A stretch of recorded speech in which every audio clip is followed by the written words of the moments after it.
আপনারা কে কে এসছে? ওই যে গো গোয়েন্দা দিদিমণি এসছে।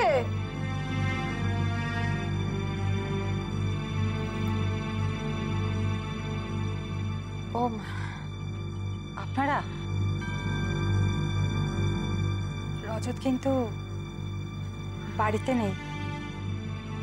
আপনারা তো রজতের সাথে দেখা করতে এসেছেন, তাই না? না, আমি আসলে ভাবছিলাম গৌতমীর সাথে একটু। আখি কেমন আছে? আসলে বড় বৌমা আখিকে নিয়ে ডাক্তারের কাছে গেছে। আখির ব্যথাটা এখন একটু কম আছে, চলে আসবে ওরা, একটু পরেই চলে আসবে। তাহলে আমরা একটু অপেক্ষা করি। হ্যাঁ, অপেক্ষা। আপনাকে অনেক ধন্যবাদ মিসেস মিত্র। আমি জানি আমাদের বাড়িটা যাতে বিক্রি হতে পারে তার জন্য আপনারা অনেক চেষ্টা করেছেন। আর এই দিলীপ বাবুকেও আপনি বলেছিলেন। না না মাসিমা, আপনি আমাকে ধন্যবাদ দেবেন না। আমার যেটা ঠিক মনে হয়েছে আমি সেটাই করেছি। হে বাবা, কতক্ষণ ধরে আপনাদেরকে এরকম দরজার বাইরে দাঁড় করিয়ে রেখেছি। আসুন আসুন, আপনারা ভেতরে আসুন। ওই গ্যাসে মনে হয় প্রেসার কুকার বসে এসেছি, আমি যাই। না, আমি দেখছি গিয়ে। আপনারা আসুন, তুমি ওনাদেরকে ভেতরে নিয়ে গিয়ে বসাও, জলের ব্যবস্থা করো। আপনারা আসুন।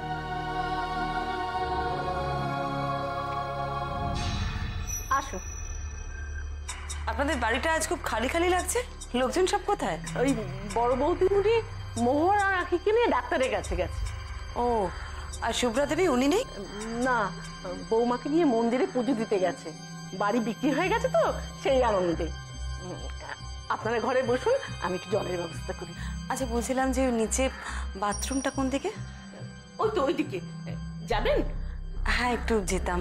নন্দা তুই বস, আমি আসছি। আসুন।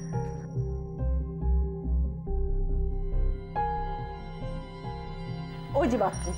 ও, এই ঘরটা কার? ও ঘরে আমি থাকি। ও, ওই তো ওইদিকে বাথরুম, যান।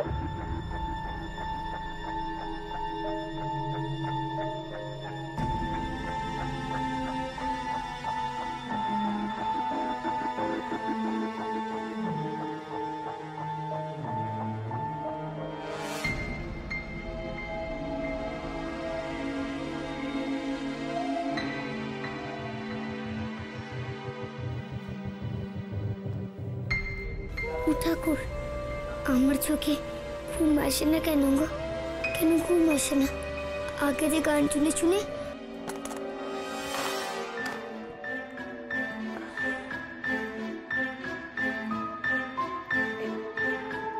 কি করবে এবার তাহলে? ওনারা তো নতুন বাড়িতে চলে যাচ্ছেন, তুমিও নিশ্চয়ই যাবে ওনাদের সাথে। আবার ঢের শিক্ষা হয়েছে। আর আপনাদের বাড়ি বাচ্চারা তো খুব ভালো করেই জানে যে স্নিগ্ধা একটুতেই ভয় পেয়ে যায়, চিৎকার চেঁচামেচি করে। তাই ওকে ভয় দেখাতে ওদের খুব ভালো লাগে, ওরা খুব মজা পায়। তাই এটা ওদের আইডিয়া ছিল, আর এই কথাটা ওরাই আমাকে বলেছে। দোতলার জানলা দিয়ে যে ভূত দেখার ব্যাপারটা, ওটা তো কুট্টি করেছিল, ফুলঝাড়ুর মাথায় সাদা কাপড় বেঁধে। কেউ ধরতে পারেনি? হ্যাঁ, ধরা পড়েছিল আমার কাছে, খুব বকেছিলাম আমি। হ্যাঁ হ্যাঁ বাবা, এটা সত্যি বলছেন উনি। আসলে আখি আর কুট্টি মিলেই ভয় দেখিয়েছিল। ঠিক আছে ঠিক আছে, মানলাম না হয় যে এই কাজটা ছিল বাচ্চাদের কাজ, কিন্তু বাকিগুলো যে এই যে আমরা দেখে এসেছি যে একটা মানুষ ছুটে বেড়াচ্ছে, একটা মানুষের পায়ের ছাপ পাওয়া গেছে, এগুলোকে আপনি কি ব্যাখ্যা দেবেন মিসেস মিত্র? এটাই বলছি আমি, এগুলো কেন হয়ে চলেছে এই বাড়িতে? বাচ্চাদের কাজ তো নয় এগুলো। বলছি সব বলছি। আমি এক এক করে বলি, একটু প্রথম থেকে পরপর বলি, তাহলে আমারও বলতে সুবিধা হবে আর আপনাদেরও বুঝতে সুবিধা হবে। স্নিগ্ধার ওই ভূত দেখার পর থেকেই আপনাদের বাড়িতে ভূতের উপদ্রবটা ক্রমশ বাড়তে থাকে। যেরকম হঠাৎ করেই বাড়ির সিলিং ফ্যানটা দুলে ওঠে, তারপর আপনাদের ঠাকুরদার অত বছরের পুরনো লাঠিটা হঠাৎ পাওয়া যায় সিঁড়ির তলায়, এরকম সব নানান রকম ঘটনা ঘটতে থাকে। স্বাভাবিকভাবে অনেক কিছুরই ব্যাখ্যা পাওয়া সম্ভব হচ্ছিল না। ভূতের ভয়টা সংক্রামক রোগের মতন আপনাদের সকলের মধ্যে একটু একটু করে ছড়িয়ে পড়ছিল। আপনারা সবাই বিশ্বাস করতে শুরু করেছিলেন যে আপনাদের বাড়িতে ভূত আছে। তার উপরে মাত্র 1 বছর আগে মৃগাঙ্ক বাবুর বাবা মারা যান। তার শ্রাদ্ধ শান্তি কোনোটাই আপনারা করেননি, কারণ মৃগাঙ্ক বাবু ছিলেন ঘোর নাস্তিক। মৃগাঙ্ক বাবু আর তার বড় ছেলে স্বর্ণেন্দু বাবু দুজনের কেউই ভূতে বিশ্বাস করতেন না। ভূতের কথা শুনলে তারা একেবারে হেসে উড়িয়ে দিতেন। ইহলোক, পরলোক, ভূত, ভবিষ্যৎ এইসবে তো আপনি বিশ্বাসী, তাই আপনি ভয় পেয়ে গিয়েছিলেন। আপনার মনে হয়েছিল যে আপনার শ্বশুরমশাইয়ের শ্রাদ্ধ শান্তি যেহেতু ঠিক মতন করা হয়নি, তাই বোধহয় বাড়িতে এইসব অমঙ্গল ঘটছে। আপনি আপনার বড় ছেলেকে বললেন গয়ায় গিয়ে তার দাদুর পিণ্ডদান করতে। স্বর্ণেন্দুবাবু গেলেন ঠিকই, তবে গয়ায় নয়, উনি চলে গেলেন সোজা রাজস্থানে ভূতের কেল্লা দেখতে। তার মানে তুমি গয়া যাওনি? না। আচ্ছা কেন যাবো বলো তো, তাও আর পিণ্ড দেওয়ার জন্য? মানে মানে দেখো কয়েকটা দিন সময় পেলাম, তাই ভাবলাম যে ওই সময়টা নষ্ট করে কি লাভ, যাই তার জন্য একটু ভূতের কেল্লাটা ঘুরে আসি, তাই চলে গেলাম। সে কি, তুমি তো বাড়ি ফিরে এসে মাকে বললে খুব ভালো করে পিণ্ড দেওয়া হয়েছে, তাহলে সেটা সম্পূর্ণ মিথ্যে? আচ্ছা গৌতমী, তুমি তো মাকে খুব ভালো করে চেনো। মায়ের বিশ্বাস যে আমি ওখানে গিয়েছিলাম, পিণ্ড দিয়ে এসেছি, এই বিশ্বাসে দেখবে মায়ের মনে ভূতের ভয় ঠান্ডা হয়ে যাবে। তুমি দেখে নিও।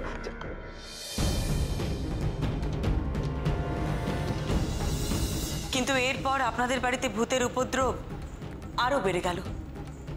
মাসিমা, আপনি যখন জানতে পারলেন যে আপনার বড় ছেলে গয়ায় যায়নি, সে চলে গেছে রাজস্থানে ভূতের কেল্লা দেখতে, আপনার বদ্ধমূল ধারণা হলো বাড়িতে এইসব অশুভ কাজ ঘটছে সেই জন্যে। আর তারপরে সেই সাংঘাতিক ঘটনা ঘটল। আপনার স্বামী মৃগাঙ্কবাবু হঠাৎ করে আপনাদের ছেড়ে চলে গেলেন। ভয়ঙ্কর মৃত্যু, সাংঘাতিক মৃত্যু বলা যেতে পারে। ওনার মৃত্যু দেখে আপনাদের সকলের মনে হলো এমন মৃত্যু একমাত্র ভূতে ভর করলেই সম্ভব। এর ঠিক 1 মাসের মধ্যে মৃত্যু হয় স্বর্ণেন্দু বাবুর। আবার সেই ভয়ঙ্কর মৃত্যু, অস্বাভাবিক মৃত্যু, যেটা দেখে আপনাদের আবার মনে হয় ভূতে ভর করলেই এরকম মৃত্যু সম্ভব। আপনারা সবাই প্যানিকড হয়ে যান, আপনারা সবাই বিশ্বাস করতে শুরু করেন যে বাড়িতে ভূত আছে। আপনারা সকলে মিলে সিদ্ধান্ত নেন যে যত তাড়াতাড়ি সম্ভব আপনারা এই বাড়ি ছেড়ে চলে যাবেন। আর ঠিক এই সময় আমার আলাপ হয় রজত বাবুর সাথে।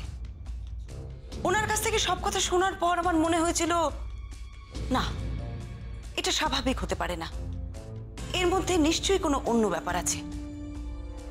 কৌতূহল মেটাতে আমি আপনাদের বাড়িতে আসি। তবে প্রথমে এসেই আমি বলি না যে আমি ভূতের গোয়েন্দাগিরি করতে এসেছি, কারণ আমার মনে হয়েছিল সে কথা বললে আপনারা কেউই স্বাভাবিকভাবে আমার সাথে কথা বলবেন না। আমি আর নন্দা বলি যে আমরা পুরনো বাড়ি কিনতে ইন্টারেস্টেড, তাই আমরা এখানে এসেছি। কিন্তু রাধিকা আমাকে চিনে ফেলে, আমার আসল পরিচয়টা এবারই সবাইকে জানিয়ে দেয়। আর তারপর প্রায় এক প্রকার মিসেস মিত্র, কি বলছেন আপনি? তার মানে আমার বাবা, দাদা এরা সব এইভাবে? না না, এ কি করে হয়? আর তাছাড়া কেই বা মারবে, কেন মারবে? সেই জন্যই তো আপনি সাহায্য নিয়েছিলেন এ বাড়ির কারো কারো। এ বাড়ির কেউ? এ বাড়ির কেউ কেন এসবের মধ্যে জড়াবে? আমি তো কিছুই বুঝতে পারছি না। এই দেখুন, কিন্তু কিন্তু এসবের মানেটা